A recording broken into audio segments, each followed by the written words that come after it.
आज मैं आपके लिए कहानी लेके आई हूँ बहनों का प्यार। आज मैं आपको ऐसी कहानी सुनाऊंगी जो आपको अपनी कहानी लगेगी, मेरी वो कहानी जिसमें आप अपनी यादें ताज़ा कर पाओगे। ऐसी कहानी जिसमें आप शब्दों के जहाज़ में अपने बीते हुए कल में खो जाओगे। जब मैं छोटी थी तब से एक चीज़ महसूस करती आई हूँ। चूँकि हम दो बहनें थी और जिस तरह अक्सर बहनों में नोक झोंक होती रहती है, हम में भी होती थी। रोज़ लड़ना तो जैसे हमारी आदत बन गई थी। बिना मार खाए मजाल हो कि कोई दिन कट जाए। हालांकि मैं बचपन से ही शांति प्रिय लड़की थी, परंतु कभी कभी स्थितियां दुश्मन देश वाली हो जाती थी। फिर मैं शांति प्रिय से अशांति प्रिय हो जाती थी। लेकिन जब भी हमारे पापा जी घर पर होते, मैं कभी नहीं लड़ती थी। उस वक्त लड़ाई करने का मतलब खुद को खाई में धकेलना। जैसे पर दीदी के हौसले उन मौक़ों पर भी बुलंद होते थे।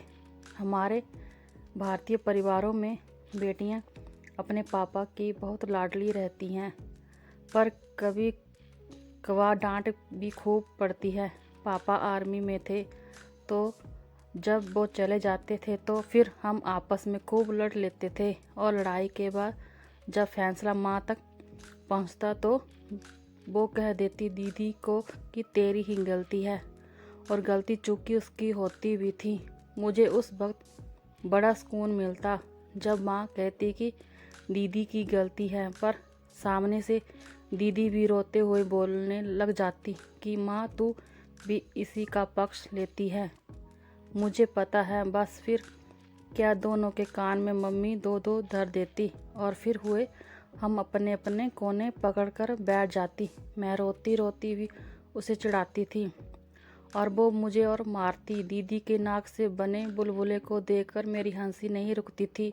उस ज़माने में स्मार्टफोन नहीं थे।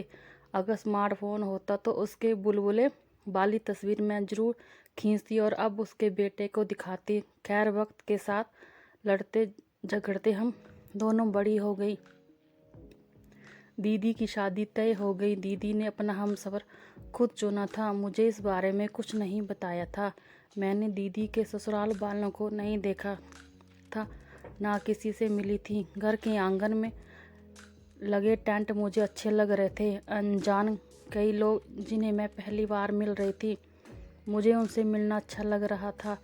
शादी वाले घर में बहुत व्यस्तता रहती है, सब हर काम में व्यस्त रहते हैं। और हमारे हिमाचल में जहाँ गांव में शादी होती है, वो ये बात अच्छे से जानते ही होंगे। कभी कोई सामान कम पड़ जाए तो भागम भाग और कई अन्य प्रकार के काम आपके सामने हरदम तैयार रहते हैं। सो हम भी उन्हीं कामों में उलझे थे। बारात आ चुकी थी, उसके बाद तमाम शादी की प्रक्रिया हो रही थी। पंडित जी घड़ी की तरफ देखकर लगन का वक्त निकला जा रहा करते जोर जोर से बोल रहे थे। मैं भी तब तक रिश्तेदारों के साथ उनके सोने की व्यवस्था करवा रही थी। तकरीबन 2 या 3 बजे का समय था। वेद का जहाँ दूल्हा दुल्हन अग्नि के चारों ओर फेरे लेते, तो वहाँ वो सब काम करके मैं दिन से वो थक गई थी और मैं सोना चाहती थी। मौका पाकर मैं 1 घंटे तक सो गई, और तब तक बैंड बाजे वाले भाई साहब ने बड़े से बाजे में फूंक मारकर मानो मेरी नींद की ऐसी तैसी कर दी हो। तमाम धार्मिक प्रक्रिया संपन्न हो चुकी थी। सुबह का वक्त था।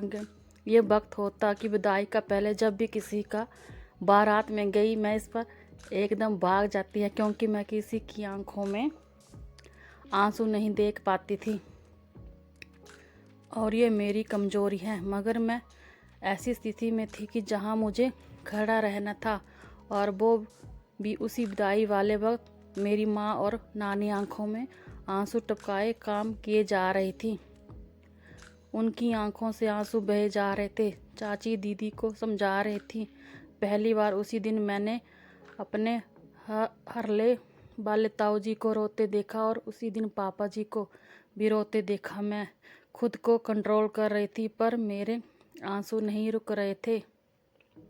लेकिन दीदी गया, अब दोबारा यहाँ वैसे नहीं रहेगी जैसे वो अक्सर रहा करती थी।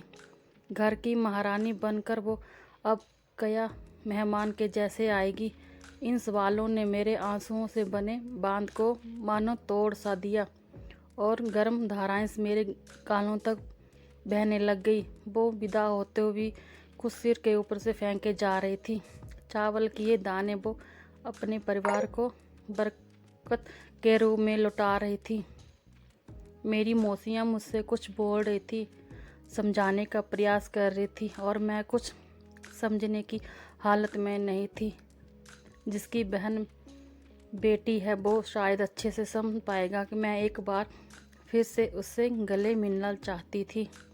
उसे कहना चाहती थी कि मुझे पीट लिया कर, मैं हंस के मार खा लूँगी, लेकिन वापस अपने घर चल। इन सबके बीच में उसके साथ मिली उसने मुझे बाहों में पकड़ लिया और रोने लगी। इस तरह से भी वो कभी मुझसे नहीं मिली थी। मैं उसे चुप कराते हुए खुद रो रही थी। मुझे आज भी याद है, घर में रिश्तेदार तकरीबन जा चुके थे। घर सारा खाली था। उस दिन घर मुझे डरा रहा था। मुझे घर बिल्कुल अच्छा नहीं लग रहा था। चारों तरफ सन्नाटा दिख रहा था। मैं हर कमरे में दीदी को ढूंढ रही थी, पर कहीं ना कहीं मैं उसके लिए खुश भी थी। Thanks a lot.